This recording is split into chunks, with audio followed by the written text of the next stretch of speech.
Hola, hola, ¿cómo están, queridos amigos? Es una alegría poder estar en esta oportunidad con ustedes para poder compartir juntos el bosquejo de la lección de escuela sabática número 11 titulada El Santuario del Nuevo Pacto.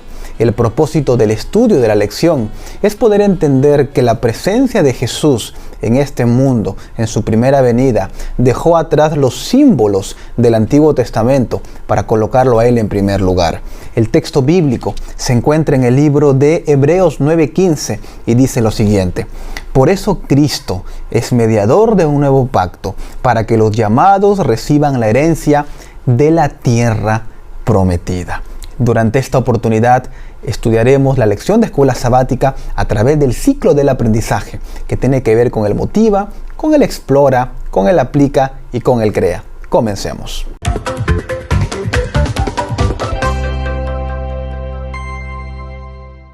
Cuando uno piensa por unos instantes en el santuario de Israel, allá en el Antiguo Testamento, y uno revisa la historia, la arqueología ha demostrado que las naciones circundantes también tenían sus propios santuarios. Esto nos lleva a pensar de que muchas naciones trataron de imitar y copiar el modelo que Dios había establecido para el pueblo de Israel.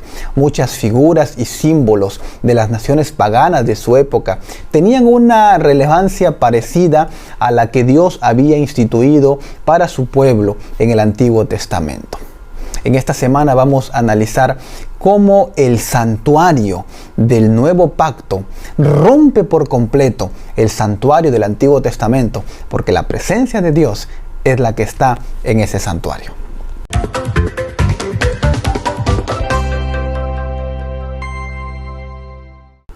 Vamos a analizar la sección del Explora y vamos a dividirla en 3 puntos importantes.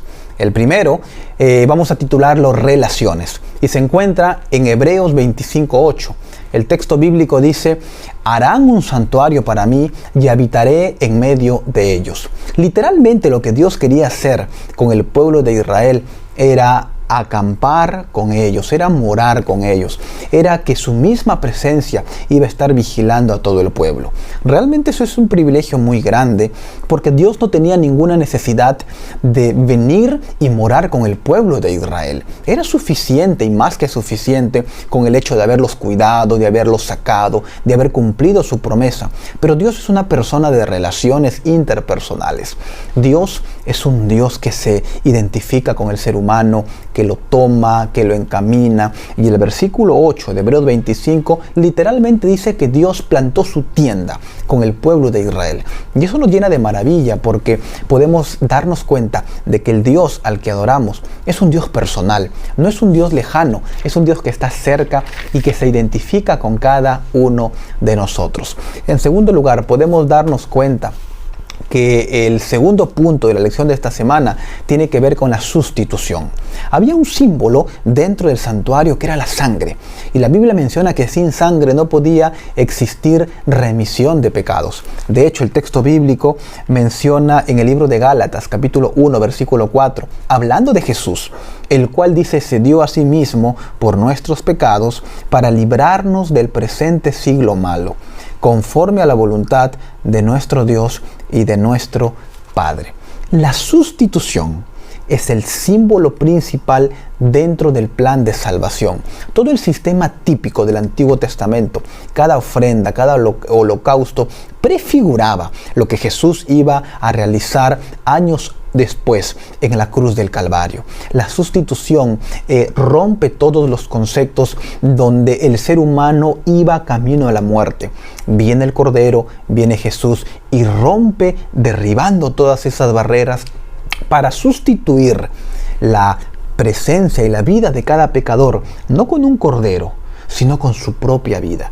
Y eso es lo más maravilloso, porque la sustitución toma relevancia con la misma persona de Cristo Jesús al tomar el lugar del Cordero. El tercer punto de la lección de esta semana tiene que ver con el sumo sacerdote, como Cristo, como nuestro sumo sacerdote. Dentro del santuario terrenal había una parte que tenía que ver con el ministerio del sumo sacerdote. El sumo sacerdote era una persona igual que necesitaba redención, igual que necesitaba perdón. Sin embargo, nosotros vemos que dentro del santuario del nuevo pacto encontramos a Jesús como nuestro sumo sacerdote. Y esto también es maravilloso, porque Jesús no solamente es el elemento de sustitución, sino que también Jesús ahora se convierte en el elemento de mediación. Él es la ofrenda, pero Él a la vez es el sacerdote. Y esto nos llena de esperanza. Y la pregunta es ¿por qué? Porque podemos darnos cuenta de que allá, junto al Padre, hay un ser perfecto que media por nosotros, que dio su vida por nosotros y que no solamente está dispuesto a crear una nueva visión en cada ser, sino que está dispuesto a que todos podamos aceptarlo como nuestro Salvador personal. Es interesante porque el santuario, el sacerdocio y la ofrenda eran símbolos finitos, pero Dios, con este nuevo sacerdocio, Él viene a dar su vida por cada uno de nosotros. Así que no olvidemos estos tres elementos. Dios quiere, en primer lugar, tener relaciones interpersonales sanas con su pueblo. En segundo lugar, nos damos cuenta de que la sustitución es la clave del plan de salvación. Y en tercer lugar, el sumo sacerdocio es la forma en cómo Dios se identifica para llegar y alcanzar a sus criaturas. Vamos a pasar a la tercera parte de la lección, que tiene que ver con el aplica.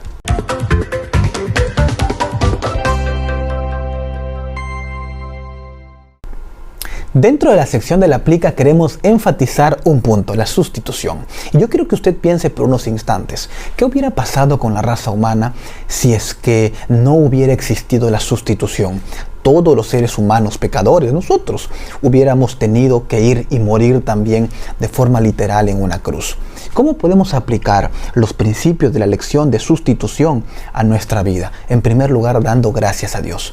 La sustitución hizo que cada ser humano pueda tener acceso directo al Padre. En segundo lugar, la sustitución crea un vínculo de amor y de relación.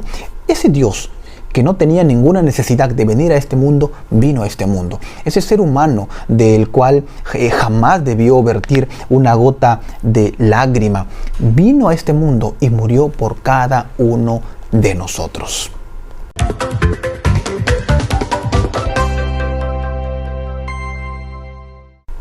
Finalmente, en la sección del CREA, yo le invito a que usted pueda pensar por unos instantes quiénes son las personas que en este momento tal vez se encuentran dentro de tu casa. Tal vez está tu esposo, tu esposa, tus hijos o algún familiar que aún no acepta a Jesús. Piensa ahora por unos instantes las personas que viven tal vez en tu edificio o al costado en tu vecindario. Son personas tal vez que aún no conocen de Jesús. Ahora, en tercer lugar, piensa de forma más extendida por familiares y amigos que aún necesitan conocer de Jesús. Esta pandemia nos ha dado una gran ventana, una posibilidad muy grande de poder llegar y compartir nuestra fe con otras personas a través de un estudio bíblico, y podemos hacerlo de forma virtual. Así que yo te invito a que tú puedas crear el hábito de comenzar un estudio bíblico con algún familiar, con algún amigo o con algún vecino que aún no conoce de Jesús. Bien amigos, hemos llegado al fin de la lección de escuela sabática número 11, el santuario del nuevo pacto. Podemos tener la seguridad de que Dios siempre está con nosotros, de que Él se dio a sí mismo por nuestros pecados, de que Él es el medio de sustitución y podemos darle gloria por ese detalle. Finalmente, yo te invito a que cada día puedas seguir estudiando la palabra de Dios, la Santa Biblia, y lo puedas hacer también a través de la lección de escuela sabática. Recuerda, maná. Cada día, cada uno, cada mañana es alimento para la vida. Vamos juntos y conectados.